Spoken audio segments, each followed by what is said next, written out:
All right, welcome in the Bobby Carpenter Show, and I got my guy, Mr. Anthony Schlegel here, who apparently just found out Schlegel is on someone else's computer, which we'll get into. You left it at home. I just finished a nice little workout here, got a little lather going. Like it's pretty hot. So you walk back from the gym, you're sweating even more than maybe you were before. Very excited to be on here with you today. We had some breaking news for the first time yesterday in show history, so very excited to be able to talk about Matt Patricia and him being defensive coordinator. A couple of different things I want to kind of segment out and take a look at today.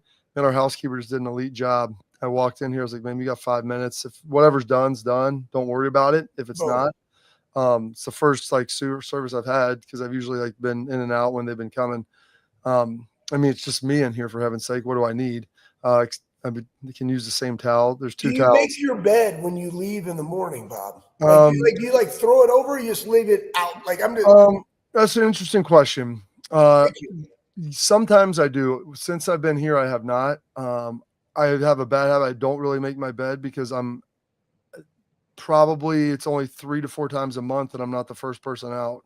So it's kind of fruitless to make your bed with someone else in it. That's a great point. So I rarely am I ever not the first out of bed. So yeah, that's something I leave it to my wife, and it gets made some of the time. If not, if you don't want to make the bed, folks, moral of the story, be the first out of the bed, and then you can always abdicate that responsibility onto another human. So you got that going for you. But yeah, we've got a lot of big news today on the defensive side of the ball. Ryan Day finally rounding out his whole coaching tree or his coaching staff and what he's going to do with it. And so I think we should break this down in steps, Schlegs, as we kind of look at this and kind of figure all that out. We talked yesterday, the breaking news, Matt Patricia, defensive coordinator. We've had a little bit of time to think about it. I've had a little bit of time to gauge and weigh the response. I would say a mixed bag. Some people were very optimistic. Some people were neutral on it. There were some people that did not like the hire at all. And I got on social media, Schlegs. I got in there, got down. Listen, I saw some of it too, Bob. I saw some of the stuff that you were. I got down into the scrum. People were like, "Oh, he couldn't even get a job in the NFL before. Why would we hire him?" Like, Chip Kelly couldn't get a job either. He was trying to get to the NFL, and no one would hire him as a coordinator. And amazingly, now he's the highest paid coordinator in the NFL. So, but he went to college. Yeah, I went to college, but the point was, like, I don't want a guy that I don't necessarily need a guy that's highly coveted. Or he's not even getting interviews by this, or he's not that, or this, all these things. And so, here are the different arguments. Number one, everyone pointed out, look how bad he was in Detroit. Said, okay, Ryan Day isn't hiring him to be the head coach. He's hiring him to be the defensive coordinator. Matt Patricia, that was his first time being a head coach. I think some of the guys who left the Bill tree tried to be, and you played for one of them, Slake. So I'm genius. Yeah, I'm curious to get your perspective on it because Mangini, very smart. It probably wasn't his football aptitude that was the issue. It was the way he tried to run things and tried to do it a little too much like Bill. And so I'm like, listen, it was his first job. Yeah. And by the way, you look at some people like Vic Fangio, not a great head coach, really good coordinator. You look at Steve Spagnuolo, who I was with briefly in St. Louis. James was with a lot. Walt coached with him. Not a great head coach. Has won 5 Super Bowls as a defensive coordinator, one of the best defensive coordinators of all time. Wade Phillips, not a great head coach. Tremendous defensive coordinator. And so, there's different skill sets, and some guys can grow into it after a while, and on their second or stop, they might be better. Some guys are maybe just better as a coordinator, and that's okay. That's all right. We don't need to worry about that with everything. And, so I was like, okay, that's number one. And then well, he wasn't desirable. Okay, well, why wasn't he getting interviews by this guy and by that guy? I go, very seldomly, and you know this, Schlegs. Actually, you touch on the stuff with head coach versus assistant. All right, let me maybe Belichick guys diving into maybe too much of Belichick when that's not who they are. Right. And so let's go to the maturation of a coach. You see Urban, right? So Tom Urban leaves, goes to Houston, then goes to Texas, right? Ryan Day steps in. Urban Meyer, very different than a lot of people, right? And Eric Mangini, Matt Patricia, McDaniels, other stops, And, you see how it goes to where when you have somebody that has had a high level success, look at Bill Belichick. Wasn't he the head football coach for the Cleveland Browns, Bob, before he went to New England? Yeah. So, you're not necessarily ready-made when you go in there. And honestly, that's why you and I talked about, Ryan and with Kirby in that 6-year window. Like, it takes time as you develop in this role of being a head football coach. And more importantly than the X's and O's and the schemes and even the players, it's how do you manage it and what resources do you need around you for you to be the best version of you as the head football coach. And where I think initially you go in, and this did not happen for Ryan, because I think Ryan has been, like, from the very beginning, authentically Ryan. But a lot of times when you leave a program, a franchise with a lot of success, you try to carry over some of those things that might not necessarily be authentically you. And that's where you run into problems, especially in the NFL when you're dealing with grown-ass men, 22 to 35 years old, who can sit through some BS. And when you go and you are very, very demanding, which they do want, but you might tilt over into a world where you haven't had the success yet, like you're building it, but then you couple that with a GM who's also bringing in those players that might not embody what you necessarily need. When the place you left, the guy who was running it had complete autonomy to bring those type of people in that allowed for that success to happen, looks very different. How do you adapt? And when you never had the experience of being in that room to be able to adapt, that's where things go sideways. And so I think you learn, you grow. I think this hire, more importantly, is what Ryan was looking for, of sharpening the sword that is Ohio State football more than anything. We'll dive into that later, but I want to hear your next point because it's a very good point that you're going to make, Bob. So here's the other. I should have thought about this earlier. So I got Pat working on something right now, and let me know, Pat, when you're able to get this, because it kind of popped in my head, because there was people saying he's not coveted. How many other interviews did he have? And they're like, well, Spags got hired right away, went right back. And then who else was Robert Saleh with the Jets. He got hired right away. And I go, yeah, by their former head coaches, by the guys that they worked for. Yeah. I'm like, and I'm like, that's why they had those jobs. It was available. And they said, hey, let's go. I can go back here, be in a comfortable situation, and things can work. And so that's something, I'm surprised no one pushed back on Spags. Like, I don't know if he was with him in Kansas City before, but he was with him in Philadelphia. That's where Spags got his start, was with Andy Reid in Philadelphia before going to the Giants and going there. So they had a prior relationship. And you know this, Schlags, very little of coaching getting jobs has to do with aptitude. It more has to do with relationships. Yes. And so I don't need somebody that's coveted by everyone, that's taken a million interviews. You ever seen the movie Shallow Hal, Schlags? I have, yes. Yeah, Shallow Hal. Throw that up, Pat. Like, so in the premise of the movie, Shallow Hal, portrayed by Jack Black, like, he sees people, ultimately he's been given a gift where he sees them, Schlags, for their inner beauty. And so maybe they fell out of shape. Maybe they're a little homely looking, but Hal thinks they're beautiful because they're good people. I don't need my coordinator to be wanted by everybody. So I don't necessarily need someone that's going to be coveted by everyone, Schlags. I need them to be intelligent, have an aptitude for the game, and more importantly, as you know, the fit. Do they fit well with what we're doing and what we're trying to bring in? Yeah. And like I mentioned, like, there is some, and by the way, like, we've got a couple other Buckeyes who were Patriots who we know about, who played for Matty P and can sit there and talk about how good he was and everything else. So, like, and the guys you're referring to are like a Nate Ebner, a 3-time Super Bowl champion, yeah, John Simon, like guys that you and I highly respect with a high football acumen that played in the NFL, guys, for 10 years. Oh yeah, they're really good. And so I get it with everything that's going on. People may be a little worried. I'm like, this isn't speculation on my part. I was there for a year because someone goes, I worry about the Andy Reid effect with Bieniemy. I go, Bill lets his defensive coordinators call the plays. Like these guys, he doesn't micromanage that. Like those guys actually call it. So like that's not the same thing. Andy Reid was always calling plays when Bieniemy was there. I go, these guys actually called it. And I'm like, Nate and John Simon could sit there and confer it with me. I watched it, but just don't take my word for it. Like we got some other dudes that we could talk about and bring in. So we don't need a coach that's coveted by everybody else.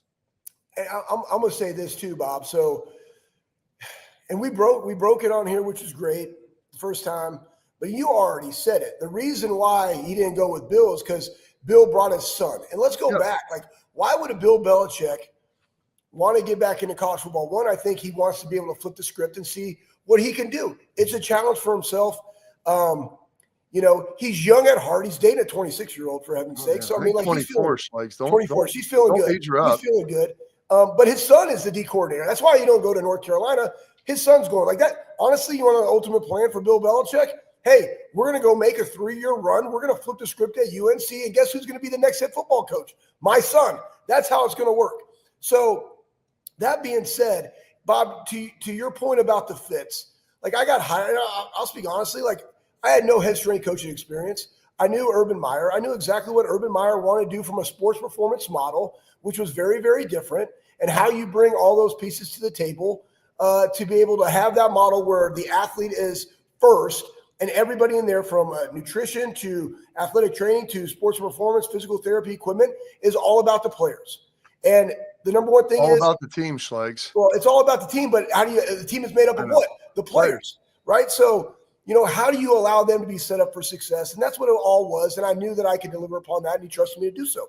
So it wasn't necessarily about it, but that goes back to the relationship piece and the trust piece. Now, I think this piece with Matt Patricia is you have a guy in Ryan Day who now going into his 7th year has evolved. And as you evolve, great leaders want to continue to do what, Bob? They want to be sharpened, right? And we already talked about the different nuances of the NFL game and the college game. It's just different. It's different because of situational football. It's different because of how do I attack weaknesses, and how do I utilize the people in my building to set me up for success. But Ryan also knows, along with everybody that's in that building that does recruiting, you have the best recruiters out there already on your staff. It's proven. They've been doing a phenomenal job. You have Mark Pantoni, the best GM in college football. You already have a sound culture. And then when you can pick and pull those guys that you need to be able to go do what you need to do, they've done it at a very high level, but small. We only had 7 guys that were from the portal playing in the national championship game, guys, versus Notre Dame that had 9. It's not like a wholesale, portal thing. They're developed here. So when you have a guy that can come in, see the pieces that we have to the puzzle, game plan accordingly, set the foundation, and then be able to adapt week to week while also sharpening all the other coaches to have that mindset of situational football that it's just different, right? That's going to make him better as a football coach. And I also think that this year he got even more confidence in what he wants because you've seen it, man. Like winning national championship, it's like a blood transfusion. It's life-changing in the regards of yourself, how we did it, and what I need to do it again. And if I truly, honestly say, if Ryan Day believes this is exactly what the Ohio State football team needs, it's exactly what the Ohio State football team needs. And guess what? You took care of all your dudes. Yeah. Well, we're going to get to that next. Okay. I don't want you to jump the gun. I'm sorry. I'm not going to jump it. I'm not going to jump it. I'm wearing the hat today for you. Because to the third and final point of this, Schlegs, of what I saw in there, and this was the one that got me, like, really, really, when Maximus is slowly pushing the knife down into Commodus and Gladiator, he's like this. He's like this. Like, just to see, like, a knife penetrate through a dude's, like, sternum, upper rib cage. That's where you get them. The last one was that did James Franklin interview him? And I said, hold on, is this what we're looking at here? That was the final. That was like literally like the final swipe trying to finish it off. I'm like, hold on. I'm not even going to really justify that other than the fact that I don't need my coaches to be wanted by James Franklin because I don't want Ryan Day to be James Franklin. Ryan Day has beaten James Franklin to a pulp. James Franklin was nothing more to do with Ryan. He'd get one more crack at him next year, but they spotted him a 10-point lead at home, and they still couldn't beat him. And so, listen, if you ever want your head coach to be like or be James Franklin, they got 110,000 seats over there, Schlegs. And you know what? They only fill it for most of the time when it's the Bucks or Michigan, or like a huge game. You can get seats over there. You can drive 6 hours from Columbus, Ohio to Happy Valley. But the fact that the final blow, the coup de grace was, did James Franklin interview him before he hired Jim Knowles? Said, wow, okay. So that's where we're going here. Did I interview, I don't know, Schlegs, Ron White as my strength coach before I hired you? I don't know. Ron White's funny, but I don't necessarily want him to be my strength coach. I don't know what he knows about personal fitness. You'd be questioning my aptitude then. Yeah. So, Buckeyes, man. Exhausting. Yeah, and that's the thing, guys. Like, if there's anything we've learned from this, I thought there was a good point. I forgot who made it. I saw it on X. You know, the safe play would have been, we're going to make G and OG co-D coordinators, right? And maybe bring on another assistant, whether it's to help on the back end or, help with Larry, whatever the case may be, right? So somebody could be the floater there. And then how are you going to divvy that up? Floater, though, love the floaters. But I think here's the other thing, too. I kind of like it because when you bring somebody else in, and you made the statement that this is your defensive staff, you ain't bringing shit in. You bringing these dogs because of what we've done together. But you also have full autonomy to make sure that they're doing what you're going to do. And it's a different voice. And I guarantee you there were some lessons learned from Knowles in handling the staff and somebody else and what was needed. Because, again, when you're a leader, when you're a CEO, not me, the chief encouraging officer, but a true CEO, chief executive officer, you don't want to deal with like bullshit, man. You are the defensive coordinator. You are the offensive coordinator. Make this thing go. I'm going to have some things in there as to what I like, but you got to get all parties on the table. And at the end of the day, we got to plant the flag and we got to execute for our guys. And so he doesn't want to be middling around, having side convos. You got to do this and this. Like, no, you're running the show, but you got to make it work within these guys and bring them to the table. I don't think he would have made that hire if he didn't think that this guy, Matt Patricia, could be that guy that could get all parties involved as to what we're going to do and how we're going to do it moving forward. It's going to be interesting to see, honestly, in the spring, what stays, right? Yeah, okay, well, we're going to get to that, Schlegs. I'm sorry. I just coming up in the next segment here. What kind of cracker are you? We asked AJ. What kind of it's a great question, Schlegs. Maybe a Ritz. Because it's parents, athletes, listen up. Protect what matters most with Export mouthguards, trusted by professional athletes, designed by NHL team dentists. Export mouthguards are scientifically tested to absorb those high-impact hits, protecting both your teeth and your brain. Export mouthguards feature 3 layers of advanced protection, including a patented use of carbon fiber, custom fit to your own unique smile for max performance, better protection, better comfort, clear communication, focus on your game, not on your gear. Don't take chances with your safety. Go visit exportguards.com/Bobby and save today 15% on your order. Export, protect what matters most. We're going to break down the dynamics of the defensive staff coming up next.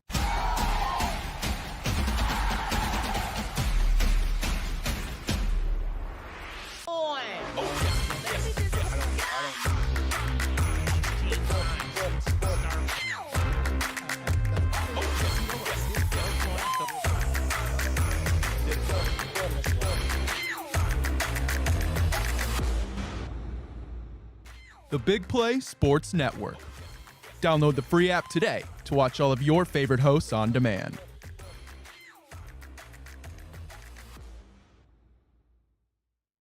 I'm Garage Beer, and this is Bobby Carpenter. Garage Beer. Beer-flavored beer. Beef with an F? Okay, my bad. It's crisp and cool and doesn't taste like... I'm Bobby Carpenter. I drink in garages because my wife says I don't belong inside. If you like a cold breeze on your bag, drink Garage Beer. It's American and so can you. Garage Beer, beer-flavored beer.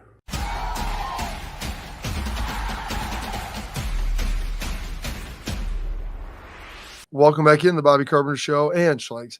We went along with that first, but I didn't want to get this because it wasn't just the announcement of Matt Patricia, but we also have of how they built the rest of the team. I thought I put something in the chat in the deal about that, Schlegs, that is announcing Matt Patricia as the defensive coordinator, but then also we've got Matt Guerrieri, who we talked about, and you heard Ryan Day wax poetic about at the championship celebration about one of the best and brightest minds upcoming coaching. You may not know him now, but you're going to know him in the future, and talk about that. And then with a Buckeye, thank you, Pat, with the Buckeye and our guy OG Tim Walton, who's been a coordinator in the NFL, coached a long time in the NFL, and has been here at Ohio State as DB's coach now for a couple of seasons, and does a great job relating with players, understands and has been in a variety of schemes, and is a great recruiter. And G's a great recruiter too. And so people are like, well, Matt Patricia, can he recruit? Like, Jim Knowles didn't recruit, you know? So don't worry about it. James is handling the linebackers. And by the way, he's doing a great job. And so just like, since you were been in this, and I want to hear your perspective on, you know, that people are like, well, it sounds like they're going to be doing a lot more of what they already have. But I'm like, you know what? The coaches, it's like they're proud. They've got pride as much as they may not want to admit it. Like, having titles and things allows you to get bumps and pay, but also when you're up for the next jobs and things come open, then it's easier to say like, well, hey, this guy was a co-coordinator here. He was a passing game coordinator here. That was what he was involved with. And they viewed him highly enough to want to keep him, to give him this, which is more money, maybe more responsibility, and all of those things. Yeah. So, I mean, honestly, guys, let's think about this. Like, if you're the Ohio State co-defensive coordinator, I mean, anywhere else in the country, you're the coordinator, right? I mean, that's what you're doing. And now G's the passing game coordinator. It bolsters the resume for title's sake. You know, what's really the you're the VP. Like, it's all different, right? Some companies, they just have VP of sales and senior VP of sales, and then they have, you know, an executive, you know, vice president of sales. Well, now you just went from vice president and vice president, and you're, you know, one's a senior vice. They're both senior vice presidents in different categories. You know what I'm saying? Like, one's doing sales for this car and one's doing sales for this car. Like, it's the same damn thing. So it just elevates the title. They get a bump in their pay. Everybody's happy. You're doing the exact same thing. You're growing in the profession, right? It's not like just showers. Like, we know the difference between growers and showers. Yeah, I do. You're a grower. I do. You want to be a grower and a shower, right? Like, that's the unicorn. That's the unicorn, as they say. But here's the thing. When you really think about this, they would stay because they also know that they want to continue to grow and where this could go for them in their future. You know, so I think Ryan, one thing I do know about Ryan, and he's great with having very honest, very transparent conversations with people. We saw that with his players. I have no doubt or anything that would lead me to believe that he doesn't do the exact same with his staff. And so when you go and you have this conversation like, hey, I think it's the betterment for everybody that we brought this guy in.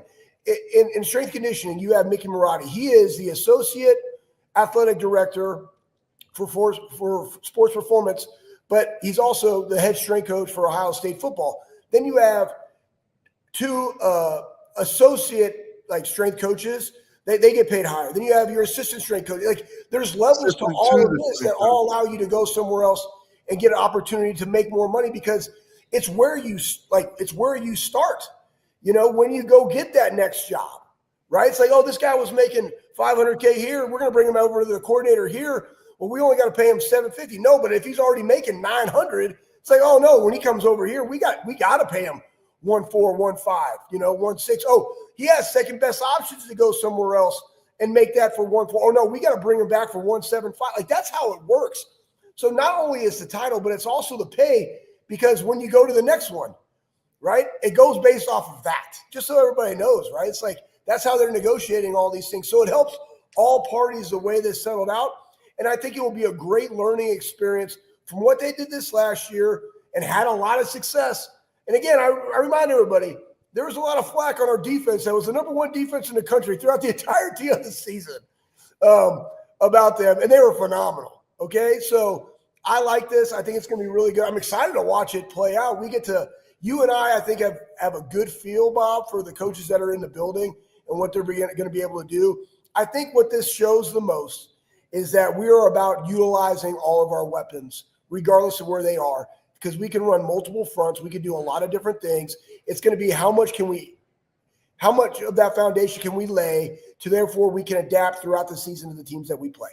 So, and I think that Walt and G and Larry and James understand the players the best. So when you bring in somebody from an NFL perspective, they have enough say to, like, I don't know if that's what we need to do. We whittled it down, did this, played extremely fast and violent. That's where we need to live. Okay, cool. Then this is how we can construct that from a Matt Patricia standpoint. It is. And what else is unique about this, Schlegs, is if you look at the entirety of the coaching staff on the defensive side now, you have a defensive coordinator who has head coach in the NFL experience, which people can debate how successful he was. He was still hired for one of the 32 most coveted jobs, in all of football. Yeah. So you got that. Someone thought you were good enough to get it at one point. And so someone else made the point about this, like, who else has had success in Detroit outside of Dan Campbell? And it's like, well, you're pretty right with that. But he's got a lot of experience. He's won a couple Super Bowls as a DC. You have Tim Walton, who has a bevy of NFL experience as a DB's coach and was a coordinator as well at the NFL, and now is a Buckeye, by the way, which I'm not going to undersell that. Matt Guerrieri, who's a very, very bright young guy from outside of Cleveland, Ohio, so another guy from in-state who has been with Jim Knowles and understands this Jim Knowles defense and everything there, and like pretty smart. And so I'm curious how they're going to try to blend those and meld this stuff together. And that'll be a conversation we'll have to figure out here as we have some more time to kind of dive in, and I can get back to Ohio State and Columbus. James Laurinaitis, NFL player for a decade, played at Ohio State, highly talented recruiter, younger guy as well. And then you've got Larry Johnson, who has won a couple national titles, has coached for 40 plus years, developed a ton of NFL guys, and it kind of balances and offsets you. And Matt Patricia, by the way, is 50. I couldn't believe that because I still look at him like he's like 35 when he was my OC and younger than me. And I was like, gosh, he's 50 now. So he is like a more experienced dude. And so it's important to have the variety within the staff. You don't want a bunch of old dudes. You don't want a bunch of young guys. You don't want guys all from here. You want guys from different perspectives, different backgrounds, different coaching schematics, and so systems. So when they come together, you can kind of pull and build the best parts of everything together. I think that's vitally important. That's something that a lot of people overlook. All right, we're going to get a little bit more into that here and some other stuff, Schlegs, because we got a bevy of information to continue to get through. We've got some portal news for you. Some good news for the Buckeyes, Schlegs. What in the Sam Dick is coming. Sam William Dixon. We'll figure out what's going on with that here coming up next.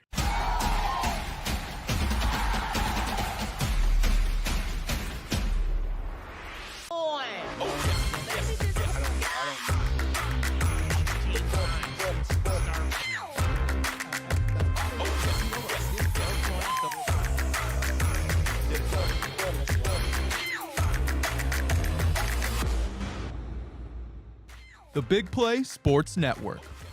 Download the free app today to watch all of your favorite hosts on demand.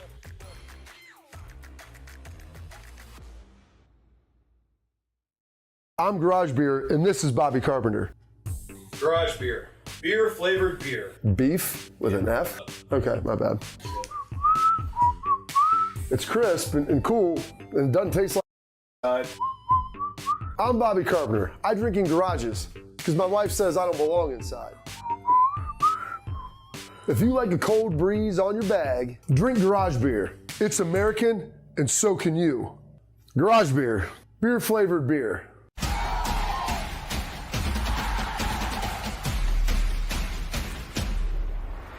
All right, welcome back in the Bobby Carpenter Show, and we have got some Portal Combat, Schlegs, with our guy Sam Williams Dixon, Ohio guy, started out Eastern Ohio, finished up at Pickerington, looked pretty good in the spring. I understand you look around, they bring in a portal running back from West Virginia, and you're like, Peoples was so highly recruited, and you're trying to figure out, like, where's your Where's your place? Where's your spot? But you did lose 2,000-yard backs. So I think there's going to be room for guys to be able to get in where they fit in. And they're going to play the best dudes regardless anyway. But we can throw that up there, Pat. Sam Williams-Dixon was in the portal and decided that he ultimately is going to withdraw his name from the portal and return to Ohio State.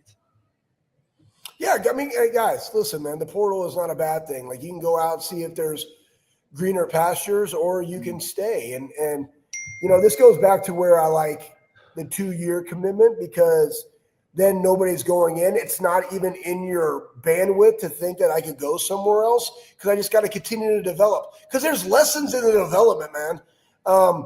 There's a great thing from A.J. Brown talking about, you know, reflecting on the Super Bowl. And yeah, winning championships are great, but what he cherishes the most is the journey and the restart every single year to try to just go dominate people. Like, I just live to dominate the people, you know, that I go against, as opposed to winning it. Because when you do dominate people, guess what? Then you go win things. Like, that's what it is. But it's that mindset.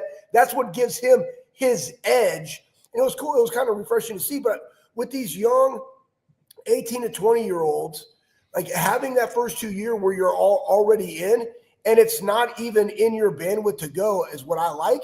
I'm happy that Sam's coming back. I think that Sam does need some more development, and I'm excited to see what happens. Just because you bring in a veteran back from West Virginia doesn't mean that he's necessarily going to be the back. You know, it's competitive excellence all the time. And so guess what? Go freaking take it. That's the mentality. That's the mindset that you want from all the guys. Like, you're not around. That's what I talked about with the defensive line. Yeah, they're ready. Okay, who says that they're ready? No, they need it all season, man. They need more. They need more readiness, right? Because it's a different mindset when you are the alpha now. So good for him coming back. He got Pat's got that A.J. Brown post he's going to throw up there, because I saw that, Schlegs, and everybody always talks about, like, when you win, do you feel different? And, like, you're a champion forever. And we've heard the Buckeyes talk about this. But it's really like a validation of the journey. Yes, sir. You know, like, the journey is where it is. And it was a great quote that I saw on this. And people always ask, you know, is it the journey or the destination? And everyone will tell you, well, it's always the journey. It's the journey. The destination is the end result. But the stories, what happens on the journey, that's what makes you. And I heard an iteration of this that took it a step further. It's not the journey nor the destination, Slikes. It's who you become along the journey is what's really important. Yeah. And, like, the metamorphosis and the changes that go on within you. And so, like, A.J. Brown was seeing that. Like, when you get done, you don't feel like fundamentally different. It's not like you are a Marvel superhero now. Like, you're not Spider-Man. Like, you can't climb a wall, or you're not Thor and fly around. Like, you don't have any other superpowers. It's just the fact that you've grinded and you were able to outgrind everybody else. And it's like, and that's it. Like, you were just simply able to outgrind everybody else and outlast everyone else. And so that's it. And so, like, you sit there and you act like there's going to be something that changes in you, and there's not. Like, you're not fundamentally different. You're a champion forever, but it doesn't. The only way, like, you feel justified in that is, like, let me go back out and see if I can earn it again. Yeah. Like, now I know the pathway, and I know that it's achievable. I know that it's possible, but let's lean into that path and see if we can get it one more time. And so that's 100%. That's it. It's interesting. You know, I saw this in our guy, Lathan Ransom, who we have on every week, or just about every week. Hopefully he gets some better. Are you going there? Are you going to put that one up? Because it's amazing. Yeah, because it's pretty great. Talking about knowing the script and what it's going to take. And I mean, this is directly out of the straight from the horse's mouth, if you will, Schlegs. Lathan Ransom talking to the team, you know, after practice. Pat, if we want to get that, we'll toss that up, about what the formula was going to be, what the recipe for success was going to be for this Buckeye team. I'm gonna tell y'all what's gonna go. We're gonna beat the brakes off Tennessee. We're gonna beat the brakes off Oregon. Then we're gonna run through the SEC. And then what they gonna say about us, bro? What they gonna say about the team? They're going to say we the best college football team that ever played. Start acting like it. Once we done. Ooh, Nathan gets me hyped up. He does, because he's so serious about it. And those guys knew, like, hey, we beat Oregon. We got some momentum. We go beat the brakes off Texas, and we go run through the rest of beat the brakes off Oregon. Then we go run through the SEC. And I think they probably thought it was going to be Texas and Georgia. Didn't even anticipate Notre Dame being there. And so it's like, let's go, let's cowboy up. And like, you have to have that vision of understanding what it could potentially be, and like preparing and embracing. You want to stay, it's an interesting paradigm, Schlegs, if you will, to try to stay in the immediacy of the moment, but also understand that it's going to be a long journey. Yeah. And be able to brace yourself for that as you continue to walk it. Bob, I saw a thing on X, and it was like, we're seeing all these like college programs doing like hard things. And I actually got a thing from Josh Fryer because he had his birthday the other day. I was like, happy birthday, bro. And it's like, thanks, Coach Schlegs. You made me a better man, Waffle House ready. And again, what is the validation like from a coaching perspective and also a guy perspective? Like it validates that the work works, right? And Coach Mick, I firmly believe this from him, and I learned this from him. And it's you have an effort muscle, you have a toughness muscle, you have a competitive excellence muscle. And as much as we want to say, man, it's a game of power and acceleration and change direction and all these other things, like you also have to train those muscles because you're dealing with 18 to 22-year-olds that don't get that type of testing all the time outside of full contact practices where you could feel uncomfortable because as a society, it's all about the comfort. And so you have to train that. And that's why it's important. And when you look at A.J. Brown and like that quote from, I think that you and I embody this, Bob, as you get out of sports, how do you saturate yourself with continually to try to be the best version of yourself is you put yourself in adverse situations to see how you can manage. Like I constantly try to test my mettle all the time, whether that's in the weight room or whether that's in business or going back and helping out Ohio State to see if I got it right after having been let go in the NFL. It's a real thing, but I never want to change about that because I want to make these guys better. So guess what? I need to continue to get better so I can serve people to make them better. And that's what we all love about it, man. I remember like us in 6 a.m. workouts with Tress. Like I still remember those things, right? The mat drills. When you just honestly, guys, it's one of the most special things of being a coach. There's one terrible thing about being a coach, and that is when you see a player get hurt and you see all the work that went into it and then something happens to him. It is probably one of the most terrible feelings that you could ever have as a coach. The greatest feeling that you have as a coach is when I call it tripping. When you see somebody trip, the light bulb switched, right? They got turned on and they tripped and they just became that alpha that you knew was in there. Like that's one of the greatest things to see. Some people flip that switch faster than others, but it's regardless, it's seeing it in light, like in real color, them make that leap. Like that's the best part about it, but you got to create the friction in there to pull that out, to extrapolate that greatness that's within. So anyway, it's very cool. Now we're on a tangent. I don't even know where we're going. That's all right, because we got our headlines coming up next.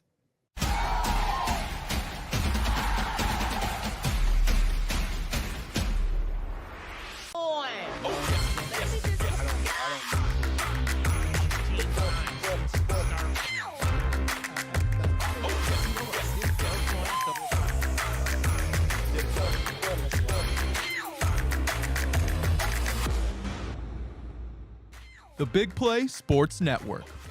Download the free app today to watch all of your favorite hosts on demand.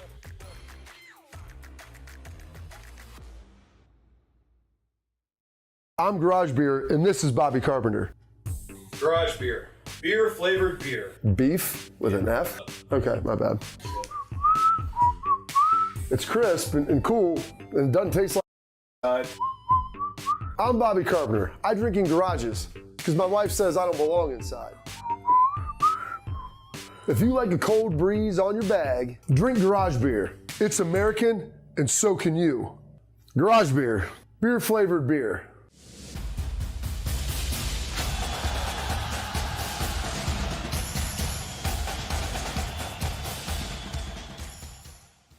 There are two little nuggets, Schlegs, that I found here with John Gordon this morning as I got back from doing some early spearfishing. I got up at like 5:50 today to go out and do some spearfishing out there, get some conch shells, and We're going to go catch some lobsters here later today, Schlegs. Just straight up dive down and bare hand them out of the caves. Pretty excited about that.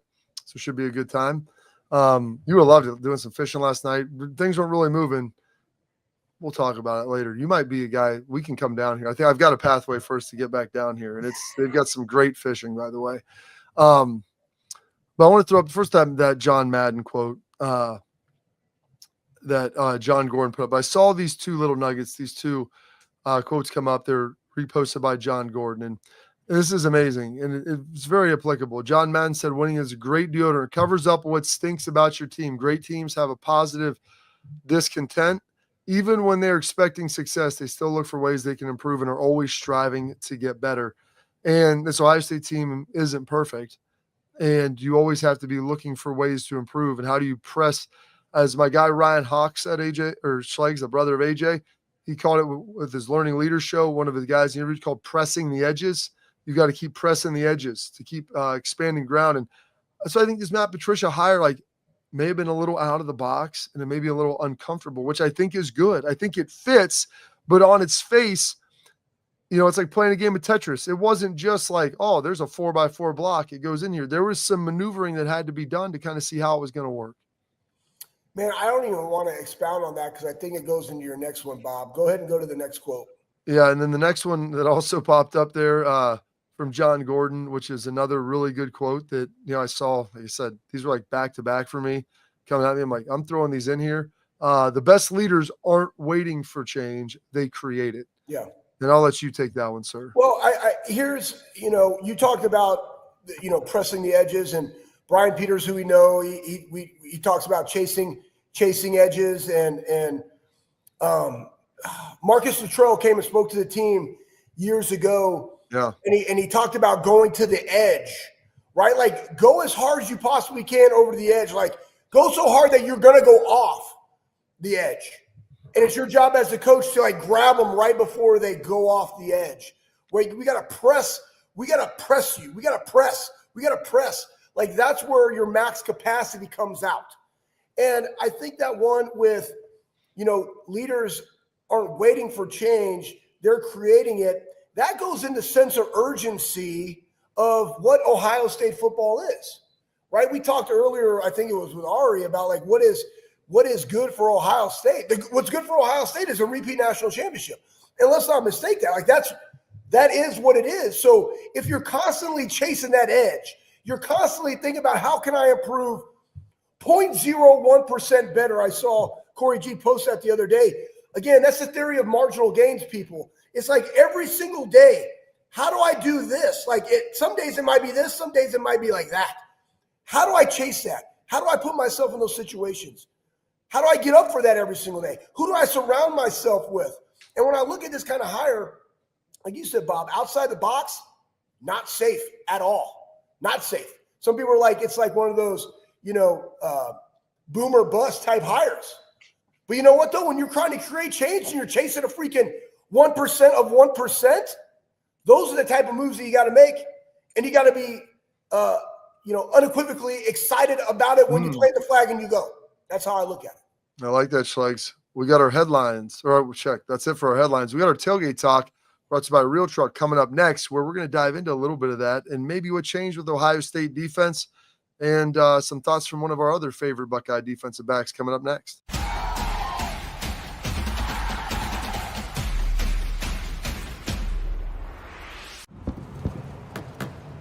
Get the most out of work, life, and all your outdoor adventures with top-selling upgrades for your truck. Guaranteed fit, free shipping, easy install, expert support, and thousands of dealers just a click away. Bring your truck to life. Real Truck.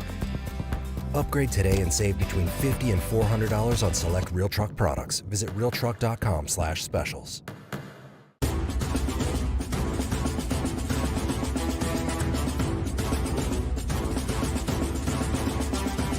We got our tailgate talk brought to you by our friends over at Real Truck. And Schlegs, you want to outfit your truck and make it sweet? You're going to probably get some cool stuff right there. You get your sweet Real Truck hat, but bring your truck to life at realtruck.com. From bed covers to Jeep tops to seat covers, they've got you covered. They've got everything you need to make your truck, Jeep, Bronco, looking nice. Super easy. You go there in the search bar, Schlegs, you type in the make and model of your vehicle, boom. It gives you all the stuff that you can buy and how to assemble it. I've got tons of stuff, and I really can't wait till about April when I can take my Jeep back out again and start exploring the winch and everything else that we got. Maybe just tie the winch to your truck, Schlegs, and pull it out of the armory and just drag it around. I don't know. But go check them out at We'll do some crazy stuff, Bob. Let's go. Yeah. Go check them out at realtruck.com. You spend $100, you get free shipping, which is the best little gift to you. All right. Here's a little nugget coming from RKA91 Schlegs. Said Burke said on another podcast, which I don't know while we're listening to other podcasts, but there's some other stuff out there. It's all right. Last night, that what changed after the Oregon was they simplified the defense. They had too many plays in. Guys didn't know what to do, couldn't play as fast. Hopefully Patricia doesn't bring so many different plays week to week like you guys are talking about. Thank you, guys. I think it's a good comment. Here's the thing. You can outsmart yourself. Even if you have smart guys and they know what to do, you get so many things in there, Schlegs, that it inhibits you from playing fast. You let perfect. What is your patent? Your a good plan executed. A good plan executed violently today is better than a perfect plan executed next week. And that's the thing. You can try to get caught up in the perfection of your plan and be like, oh, they do this, they do that. Well, then Oregon starts to motion, it starts changing stuff, and it makes your guys, it puts them at a disadvantage because they have a hard time getting the position to be able to do it. And so, like Matt Patricia, you go look. I tell everybody, go back and watch 12 to 17. They played years with single high when they had guys to be able to do that. They had years where they played too deep. There are years they blitz, sometimes where they blitz more, sometimes where they didn't blitz very much at all. Like, it's what your players can handle. It's what they're best at. And you try to blend that all together and smooth shit together. Yeah. And I think too, Bob, it's like they came off of that. Denzel said that. And you also got to remember they're doing that with, 7, 8 dudes that are going to the NFL. Right. So It's like, what do you do then this year when you have 3 returning? You know what I'm saying? And that's where it goes at. Like, what is our identity? What is the foundation of what we do defensively? And then you can build off of that. But the number one thing at the college level, we've said it numerous times. It's not about the X's and O's. It's about the Jimmys and Joes, and you got to let the Jimmys and Joes play fast, hard, and violent. And again, when Matt coming in now, you also have 4 coaches that have been there, done that, seen that, and kind of know what their guys' aptitude is as we put these things in. The hardest thing that you can do in defense is allow for there to be gray. And when you can eliminate as much gray as you possibly can, all it does is enhance the communication. And the communication what allows you to play really fast, violent defense. Absolutely. All right, coming up next, we got 30 seconds for Schlegs' parting thought on the Bobby Carpenter Show.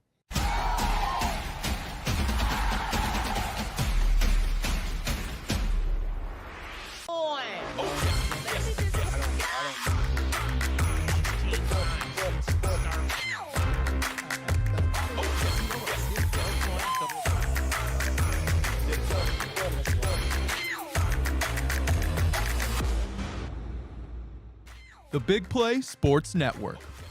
Download the free app today to watch all of your favorite hosts on demand.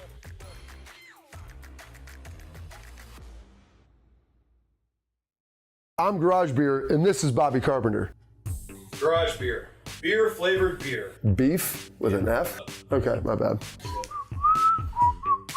It's crisp and cool, and it doesn't taste like. I'm Bobby Carpenter. I drink in garages because my wife says I don't belong inside. If you like a cold breeze on your bag, drink Garage Beer. It's American, and so can you. Garage Beer.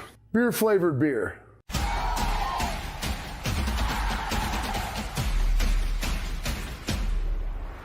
Floor is yours, sir. 30 seconds. Oh, man, I don't even know what to say today, but I'll say this. Kudos to my assistant, Danielle, down in Round Town. Got to get my truck fixed. Got my wife in town for her anniversary. Got Nate Ebner's wedding. I left today. I started the car for her, and I left my backpack, And you're like, how the hell, Bob, this is what a Bob comment. How the hell do you leave your backpack? So I don't know, but I left it. But you know what, though? I got great people around me. I'm like, hey, we got the Bobby Carpenter Show. Everybody put together. I got on early. We prepared with Pat. That thing didn't work. This thing didn't work. Danielle, I need the computer. Saddle up. Adjust with poise. That's what you got to do every single day, and that's what we did today for this show. Buckeyes, and I appreciate everybody. And shout out to my daughter for grinding with you, Schlag. You said she's doing a great job. We'll get into that more here on our next show. That's it today for the Bobby Carpenter Show.